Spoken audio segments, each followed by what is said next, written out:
ओम शांति। आज मुरली का डेट है 14/7/21 का। मीठे बाबा बोले, मीठे बच्चे, सारी दुनिया को शांति देना एक बाप का ही काम है। इसीलिए कहते हैं, हे शांति देवा, तो प्राइज भी बाप को मिलनी चाहिए। आज बाबा का प्रश्न है, कौन से बच्चे बाप को पूरा पूरा फॉलो कर सकते हैं? उत्तर, जो बाप के समान पावन बनती हैं वही पूरा पूरा फॉलो कर सकते हैं। जो पक्के आशिक बने वही मुझ मास्टर को फॉलो कर सके। ऐसे आशिकों को ही मैं साथ ले जाता हूँ। इसीलिए शास्त्रों में दिखाते हैं, गौ का पूंछ पकड़ने से पार हो जाएंगे। अब यहाँ गौ की व पूंछ की तो बात ही नहीं।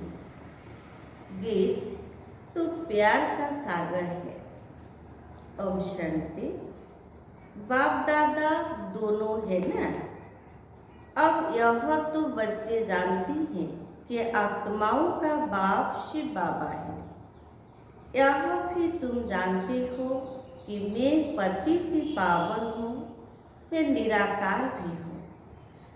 तुम भी निराकार हो, शांत स्वरूप हो। निराकार बाप भी शांत स्वरूप है, आत्मा भी शांत स्वरूप है। आत्मा का स्वधर्म है ही शांति। तुम्हारा निवास स्थान है शांति धाम। जब यज्ञ आदि रचते हैं तो कहते हैं शांति देवा, क्योंकि शांति का सागर तो वह परमात्मा है। सारी दुनिया को शांति देने वाला वह बाप है। ऐसे बहुत ही हैं जिसको शांति के पीछे प्राइज मिलती है। कभी किसी को प्राइज मिलती है तो कहेंगे यह शांति स्थापन करने के निमित्त बने हुए हैं। इसमें बड़ों बड़ों के नाम लेते हैं।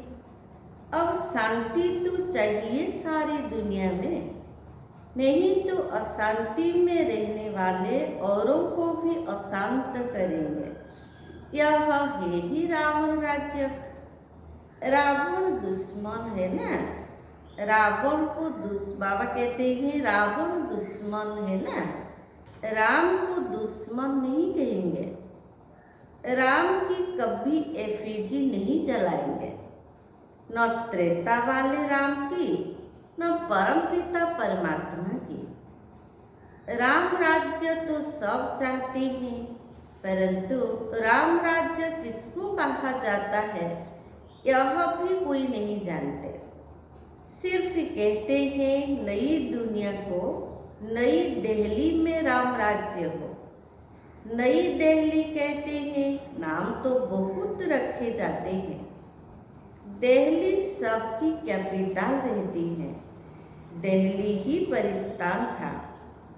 राधे कृष्ण को भी वहाँ ही दिखाते हैं। यह दोनों ही मुख्य प्रिंस और प्रिंसेस हैं। सिर्फ दोनों नहीं है, जरूर और भी होंगे। 8 रानियां तो गाई जाती हैं। बुद्धि से काम लेना है। सतयुग में जरूर राजाई और भी होगी। यहाँ तो देखो कितनी राजाई है। वृद्धि होते होते ढेर हो जाती। फलाने फलाने गांव का महाराजा, छोटे छोटे गांव भी बहुत है ना। सतयुग में इतने थोड़े ही थे। वहाँ तो लक्ष्मी नारायण का ही नाम वाला है। 2500 वर्ष उन्हों का राज्य चला है। मनुष्य कहते हैं लाखों वर्ष हुए। ये विचार की बात है। यह है आत्माओं के लिए भोजन। बाप यह रूहानी भोजन देते हैं तुम्हारी बुद्धि को, आत्मा को। तुम्हारी बुद्धि का ताला अब खुला है। ऋषि मुनि आदि सब कहते थे हम रचता और रचना को नहीं जानते हैं। अब तुम बच्चे ऐसे नहीं कहेंगे। तुम तो रचता और रचना के आदि मध्य अंत को जानते हो। तुम अपने 84 के चक्र को जान गए हो। आदि में तुम देवी देवता थे, फिर मध्य में रावण की प्रवेशता होने से विकारी बन गए हैं। अब है अंत। तुम जानते हो अभी पुरानी दुनिया का विनाश हो, फिर आदि होगी। आदि में होगा राम राज्य, मध्य में रावण राज्य शुरू होता है। अब रावण राज्य पूरा हो, फिर राम राज्य शुरू होगा। नर से नारायण बनना है ना।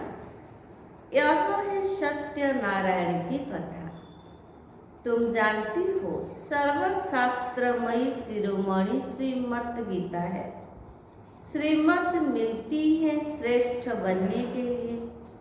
श्री कहते हैं श्रेष्ठ को। बच्चे जानते हैं एक गीता शास्त्र है जिसे देवी देवता धर्मों का शास्त्र कहा जाता है, जिससे देवता धर्मों की स्थापना होती है संगम पर। सतयुग में तो कोई पतित होते नहीं जो पावन बनाए। अब तुमको बाप समझाती है गीता को पतित पावनी कह नहीं सकते। गीता द्वारा पावन नहीं बन सकते हैं। गीता के भगवान को पतित पावन कहते हैं। यह अच्छी रीति याद करो। गीता है आदि सनातन देवी देवता धर्म का शास्त्र। गीता के समय ही महाभारत लड़ाई भी लगी थी, जिससे अनेक धर्म विनाश हुए और एक धर्म की स्थापना हुई। गीता के लिए कहते हैं देवी देवता धर्म का शास्त्र। ब्राह्मणों का शास्त्र नहीं कहते हैं। ब्राह्मणों का नाम गीता में है नहीं। परमपिता परमात्मा ही आकर ब्रह्मा द्वारा इन सभी वेदों शास्त्रों आदि का सार बताते हैं। अब तुम समझती हो सतयुग में तो ब्राह्मण होते नहीं। वहाँ है लक्ष्मी नारायण देवताएं। ब्रह्मा के बाद है विष्णु। चित्रों में भी दिखाया है ब्रह्मा द्वारा स्थापना विष्णुपुरी की। ब्रह्मा और विष्णु एक थे तो नहीं होंगे। ब्रह्मा द्वारा देवी देवता धर्म की स्थापना होगी। यह डिटेल में समझने की बातें हैं। अभी तुम बच्चे शिव बाबा से स्वर्ग का वर्षा लेते हो। हकदार ठहरे ना। मुख्य धर्म शास्त्र है 4। श्रीमद् भगवत गीता है नंबर 1 शास्त्र, जिससे नंबर 1 धर्म की स्थापना होती है। फिर होते हैं इस्लामी, बौद्धि। एक गीता ही है जिसमें श्रीमद् भगवत गीता लिखा हुआ है और कोई शास्त्र में श्रीमद् नहीं है। श्रीमद् इस्लामी व श्रीमद् बौद्धि शास्त्र नहीं गाया जाता। श्रीमद् भागवत गीता है ही एक। उससे कौन सा धर्म स्थापन किया? आदि सनातन देवी देवता धर्म की स्थापना हुई और स्थापना होती है अंत में। यह समझने की बातें हैं। अभी बाबा हमको टीचर के रूप में पढ़ाते हैं। यह बुद्धि में रहना चाहिए। बाबा हमारा बाप है और टीचर भी है। बाबा पढ़ाई से सर्व की सदगति करते हैं, तो सदगति भी ठहरा। बाप को सभी याद करते हैं। अब गीता में कृष्ण का नाम डाल दिया है। वह तो ज्ञान का सागर है नहीं, उनको ज्ञान के सागर बाप ने ऐसा बनाया है, तो वह टीचर भी है। यहाँ तुम नई बातें सुनते हो, शास्त्र आदि तो बहुत पढ़ते सुनते आए, अब तुम बाप द्वारा डायरेक्ट सुनते हो। आगे सब शरीरधारी मनुष्य द्वारा सुना था, अभी तुम समझते हो हम आत्मा असूल में अशरीरी थे, पीछे फिर शरीर धारण किया है। बाबा भी अशरीरी है, शिवलिंग बनाती है ना। आत्मा शरीर द्वारा उनको पूजती है, पुकारते भी है, हे परमपिता परमात्मा, आकर हम पतितों को पावन बनाओ। शिव की पूजा करती है, परंतु यह थोड़े ही समझती है कि यह पतित पावन बाप है जिसको हम पुकारते हैं। शिव भगवान है, ईश्वर है, बस ऐसे ही याद करते हैं। उनको बाबा कहे तो बुद्धि में आए कि बाबा से वर्षा मिलना चाहिए, हमको वर्षा मिला है तब हम पूछते हैं। भारतवासियों को वर्षा मिला जरूर है, कब मिला यह भूल गए हैं। अब तुम बच्चे समझते हो। बच्चे कहते हैं हम बाबा के पास आए हैं। शिव बाबा ब्रह्मा तन में आकर समझाते हैं, त्रिमूर्ति का नाम वाला है, त्रिमूर्ति मार्ग नाम भी रखा है। बाप की महिमा बहुत ही है, गीत में भी सुना प्यार का सागर है, सर्व का सद्गति दाता है, सर्व को सुख शांति देने वाला है, सर्व का दुख हरता सुख करता है। बहुत प्यारा है ना, उनसे प्यारी चीज कोई और होती नहीं। जो बाप स्वर्ग का मालिक बनाए वह जरूर प्यारा होगा ना, वह है बेहद का बाप। कहते हैं बच्चों, मेरे से स्वर्ग की बादशाही मिलती है ना, तुम आत्माएं भाई भाई हो, अभी बाप द्वारा सुन रहे हो। सभी आत्माएं बाप को याद करती हैं, बाबा हमको आकर पावन बनाओ। अब आत्मा कहती है बाबा आया हुआ है पावन बनाने। कहते हैं बच्चों, 5000 वर्ष पहले तुमको पावन बनाने आया था। अब मुझ बाप को याद करो तो तुम्हारे विकर्म विनाश होंगे और तुम्हारे सब दुख दूर हो जाएंगे। पुकारते भी है, हे पतित पावन आओ, अथवा तालियां बजाते रहते हैं, रड़ियां मारते रहते हैं, पतित पावन सीताराम, तो खुद पतित ठहरे ना। यह है ही नरक, इसको रौरव नरक कहा जाता है। गरुड़ पुराण में तो रोचक बातें बहुत लिख दी है कि यह करने से यह बनेंगे, यह होगा। फिर कह देते गौ का पूंछ पकड़ने से स्वर्ग में चले जाएंगे, ऐसा कुछ लिखा हुआ है। अब जानवर की तो बात नहीं, तुम गौ माता हो ना, तुम्हारी पूंछ अथवा तुम्हारी पीठ जब तक कोई न पकड़े तब तक रास्ता मिल न सके। पूंछ तो है नहीं, कहते भी है तुम्हारी पूंछ पकड़कर तब जाएंगे। अब यहाँ पूंछ तो पकड़ना नहीं है, परंतु फॉलो करना है। सन्यासियों के फॉलोअर्स तो बहुत ही हैं, परंतु फॉलो करना अर्थात पवित्र बनना, तुम तो सच्चे सच्चे फॉलोअर्स हो।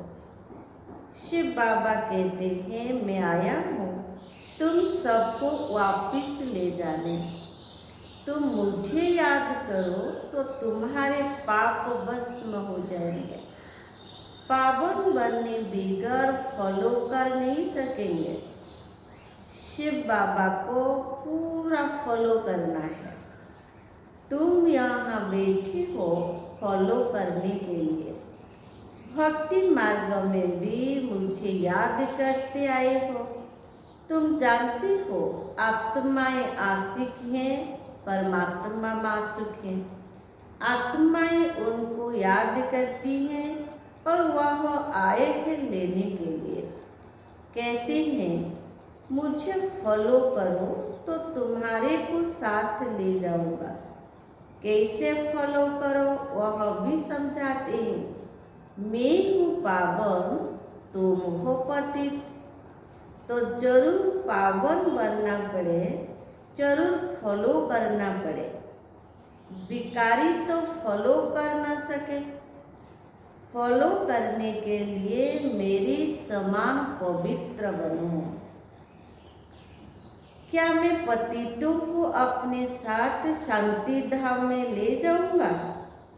इतने सब मनुष्य भक्ति, तप, दान, पुण्य आदि करती हैं मुक्ति पाने के लिए, क्योंकि यहाँ दुख है और चाहती हैं हम अपने घर वापस जाए।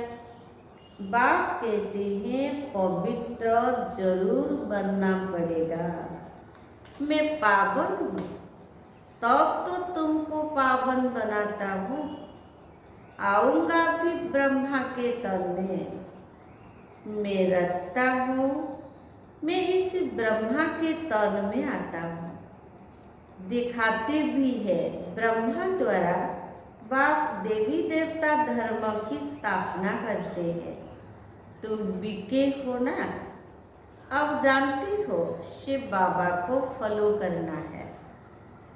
बाप कहते हैं मुझे याद करो तो मैं प्रतिज्ञा करता हूँ पावन दुनिया में ले चलूँगा।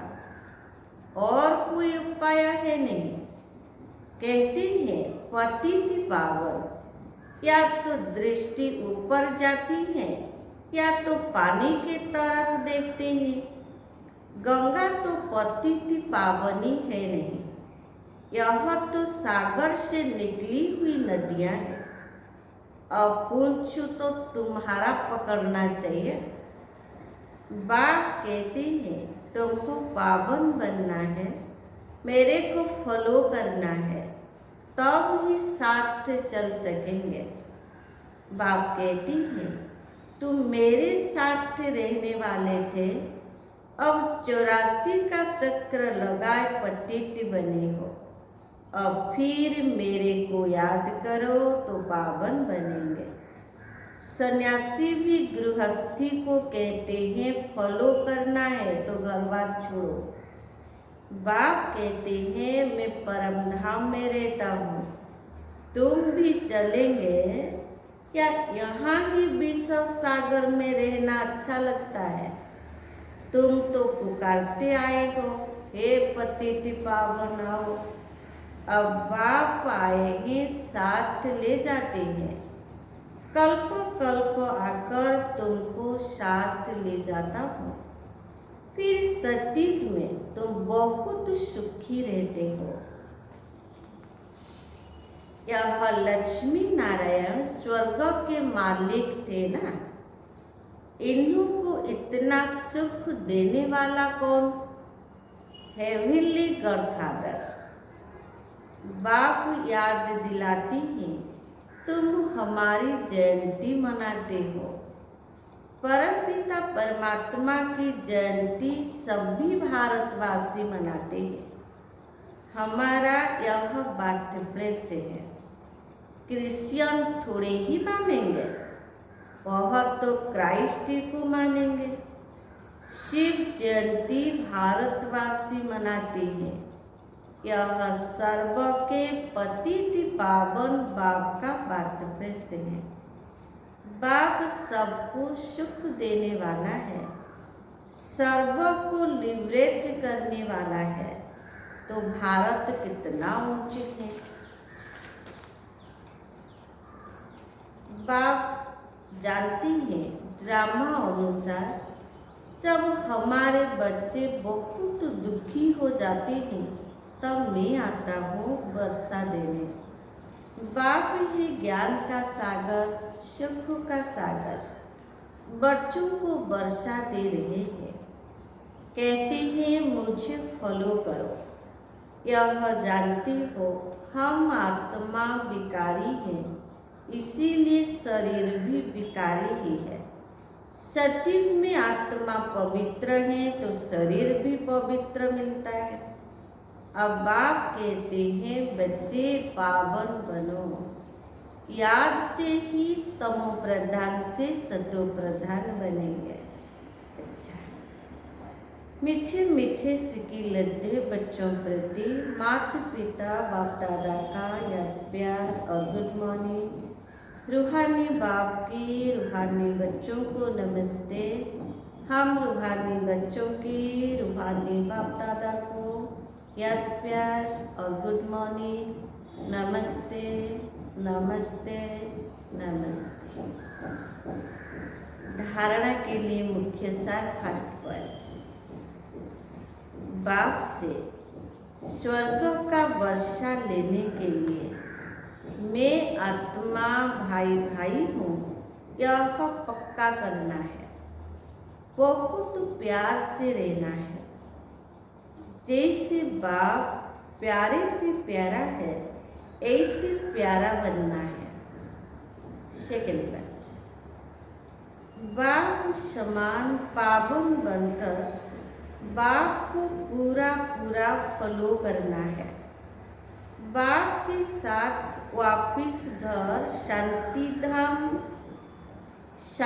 धाम चलने के लिए पावन जरूर बनना है। आज का वरदान, याद के आधार द्वारा माया की कीचड़ से परे रहने वाले सदा चीयरफुल भव। याद के आधार द्वारा माया की कीचड़ से परे रहने वाले सदा चीयरफुल भव। कोई कैसी भी बात सामने आए सिर्फ बाप के ऊपर छोड़ दो।